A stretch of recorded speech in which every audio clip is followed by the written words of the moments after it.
और union council tie से मेरे एजाज भाई जो सदर है वहां से, यहाँ मैं सबका नाम, ये हमारे बुजुर्ग भाई तुफैल साहब, ये मैं इनको देख कर, क्योंकि मैं बदकिस्मत हूँ कि ये इस उम्र के बंदे देखें बहुत कम रह गए हैं, तो ये यहाँ मैंने जब इनको आते हुए देखा तो बड़ा इत्मीनान हुआ।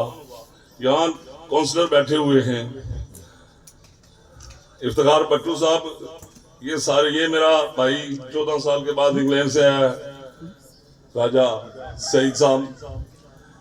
तो ये मेरे साथ ही होते हैं इन दिनों में। ये इधर बैठे हुए हैं नंबरदार साहब, ये खालिद साहब खड़े हो जाएं, ये 25 साल चौधरी यासीन साहब के साथ मेरे पोलिंग स्टेशन पे एजेंट बैठते रहे हैं।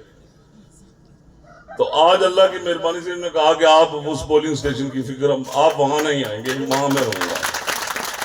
चौधरी साहब जब जिस दिन ये शामिल हुए तो अगले दिन उनके घर पहुंच गए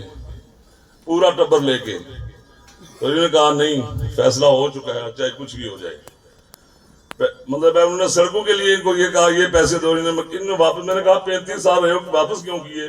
तो कहने लगा नहीं, ये मर्दांगी नहीं है कि मैं उनके पैसे, अब मैंने छोड़ दिया। मैंने कहा पहले जो आपने मेहनत की थी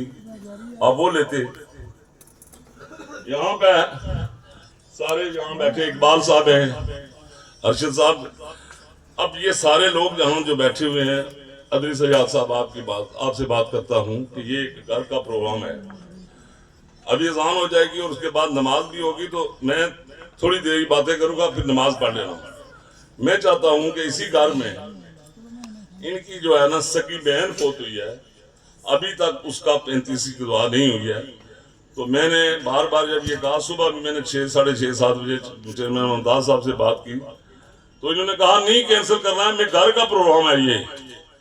हमने ये घर प्रोग्राम रखा है और सिर्फ खालिस्तन ये दो बंदे जो नजीर अपना